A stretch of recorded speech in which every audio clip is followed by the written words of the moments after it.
Musab Ibn Umair, the first ambassador of Islam. He was born and brought up in wealth, and he grew up with its luxuries. Perhaps there was no boy in Mecca who was pampered by his parents. Like Musab ibn Umair, he was the talk of the ladies of Mecca. The outward appearance of wisdom and common sense were among the traits of Musab. Musab's mother was Khunnas bint Malik, and people feared her almost to the point of terror because she possessed a strong personality. When Musab became a Muslim, he was neither careful before nor afraid of anyone on the face of earth except his mother. Even if Makkah, with all its idols, nobles, and deserts, were to challenge him, he would stand up to it. As for a dispute with his mother, this was an impossible horror. So he thought quickly and decided to keep his Islam secret until Allah subhanahu wa ta'ala willed.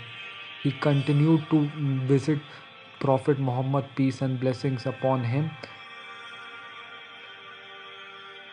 He was satisfied with his faith and avoided the anger of his mother, who had no knowledge of his embracing Islam.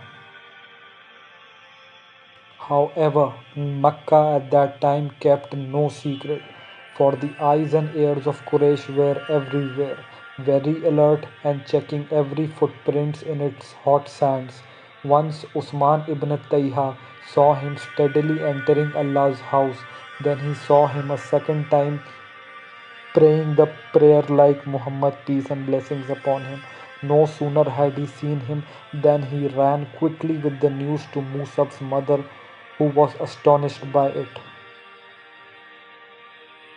Musab stood before his mother, the people, and the nobles of Makkah who assembled around him, telling them the irrefutable truth and reciting the Holy Quran, with which the Prophet, peace and blessings upon him, cleansed their hearts and filled them with honor, wisdom, justice, and piety. His mother aimed a heavy blow at him, but the hand which was meant as an arrow soon succumbed to the powerful light which increased the radiance of his faith with innocent glory because it had demanded respect with its quiet confidence. However, his mother, under the pressure of her motherliness, spared him the beating and the pain, although it was within her power to avenge her gods whom he had abandoned. Instead, she took him to a rough corner of her house and shut him in it. She put shackles on him and imprisoned him until he heard the news of immigration hijrat of some of the believers to Abyssinia. He thought to himself and was able to delude his mother and his guards, and so he escaped to Abyssinia. The Prophet, peace and blessings upon him, saw him with the eyes of wisdom, thankful and loving, and his lips smiled gracefully as he said, I saw Musab here, and there was no youth in Mecca more petted by his parents than Musab. Then Musab abandoned all that for the love of Allah subhanahu wa ta'ala and his Prophet. The parting moment revealed a strange adherence to infidelity on the part of his mother and the greater adherence to faith on the part of her son when she said to him, while turning him out of her house, go away, I am no longer your mother. He went close to her and said, O mother, I am advising you and my heart is with you. Please bear witness that there is no God but Allah and that Muhammad, peace and blessings upon him, is his servant and messenger. She replied to him, angrily raging, by the stars, I will never enter your religion to degrade my status and weaken my senses. So Musab left the great luxury in which he had been living. He became satisfied with a hard life which he had never seen before, wearing the roughest clothes, eating one day and going hungry another. This spirit, which was grounded in strongest faith, adorned with the light of Allah, made him another man, one who appeals to the eyes of other great souls. The Prophet, peace and blessings upon him, commissioned him with the greatest mission of his life, which was to be his envoy to Al Madinah.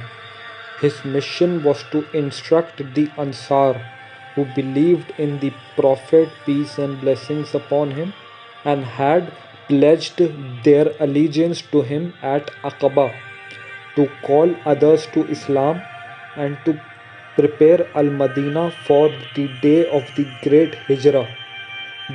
There were among the companions of Prophet, peace and blessings upon him at that time, others who were older than Musab and more prominent and nearer to the Prophet, peace and blessings upon him, by family relations. But the Prophet, peace and blessings upon him, chose Musab ibn Umair, knowing that he was entrusting to him the most important task of that time, putting into his hands the destiny of Islam at Al Madinah. The radiant city of Al Madinah was destined to be the home of Hijrah, the springboard of Islamic preachers and the liberators of the future. Musab was equal to the task and trust which Allah subhanahu wa ta'ala had given him, and he was equipped with an excellent mind and noble character. He won the hearts of the people of Medina with his piety, uprightness, and sincerity. So they embraced the religion of Allah in flocks. The Prophet, peace and blessings upon him, and his companions immigrated to Al Madinah, and the Quraysh were raging with envy and their ungodly pursuit after the pious worshippers. So the Battle of Badr took place, in which they were taught a lesson and lost their stronghold. After that, they prepared themselves for the revenge, and thus came the Battle of Uhud. The Muslims mobilized themselves, and the Prophet, peace and blessings upon him, stood in their midst to sort out among their faithful faces and to choose one of them to hold the flag. Then he called Musab ibn Umair, and he advanced and he carried the flag. The terrible battle was raging, the fighting furious. The archers disregarded the orders of the Prophet, peace and blessings upon him, by leaving their positions on the mountain when they saw the polytheists withdrawing as if defeated. But this act of theirs soon turned the victory of the Muslims to defeat. The Muslims were taken at unawares by the cavalry of the Quraysh at the mountain top, and many Muslims were killed by the swords of the polytheists as a consequence. When they saw the confusion and horror splitting the ranks of the Muslims, the polytheists concentrated on the Prophet of Allah to finish him off. Musab saw the impending threat, so he raised the flag high, shouting, Allahu Akbar! Allah is the greatest, like the roar of a lion. He turned and jumped left and right, fighting and killing the foe.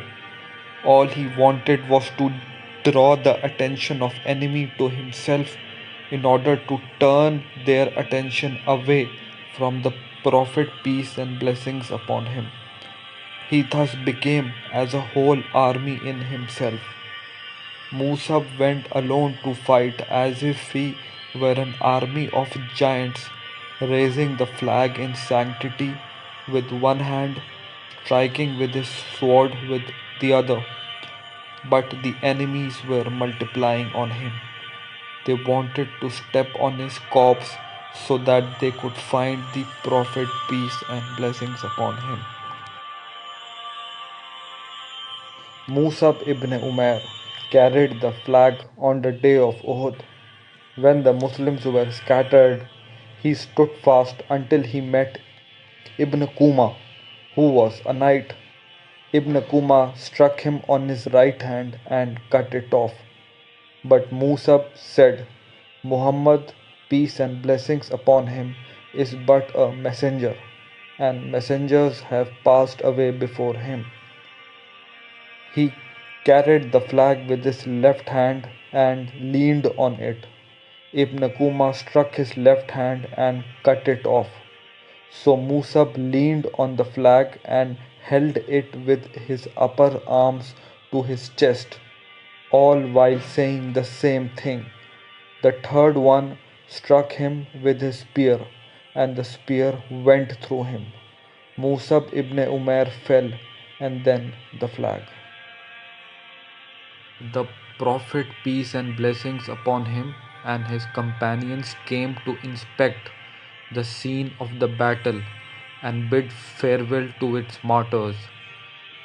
Pausing at the Musab's body, tears dripped from the Prophet's eyes.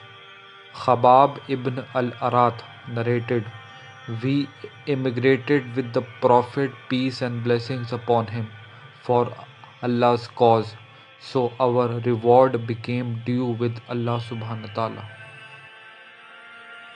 Despite the deep sad pain which the Prophet, peace and blessings upon him, suffered over the loss of his uncle Hamza and the mutilation of his corpse by the polytheist in a manner that drew tears from the Prophet, peace and blessings upon him, and broke his heart, despite the fact that the field of battle was littered with the corpses of his companions, all of whom represented the peak of truth, piety, and enlightenment. Despite all this, he stood at the corpse of his first envoy, bidding him farewell and weeping bitterly.